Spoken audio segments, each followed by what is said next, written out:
সবাইকে শুভ সকাল এবং শুভ সরস্বতী পুজো। আমার সরস্বতী পুজো মানে এই যে রুমের মধ্যে ছোট্ট করে পুজো করে নিলাম। আর অন্য বছর আমার বান্ধবী পুজো করে, কিন্তু একজন বাড়ির লোক মারা গেছে বলে তার অসৎ চলছে, তাই আর হলো না। যাই হোক, পরের বছর আবার হবে।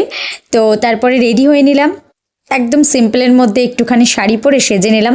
কেমন লাগছে কিন্তু লুকটা অবশ্যই জানাবেন। তারপর আমি আমার রুমমেট বেরিয়ে পড়েছি। আর একটা বান্ধবী আছে যাদবপুরে, এবারে অবশ্য সে আগে পৌঁছে গেছে, প্রচণ্ড রেগেও গেছিলো। তো যাই হোক, তারপর আমরাও পৌঁছে গেলাম এই যে যাদবপুরে। আর আমরা প্রত্যেক বছরই যাদবপুর ইউনিভার্সিটি যাই, তারপরে এখানে ওখানে টুকটুক করে ঘুরি। তো তারপর সেখানে চলে গেলাম ইউনিভার্সিটি, সেখানে কিছু ফটোশ্যুট, রিলস এই সমস্ত কিছু বানালাম।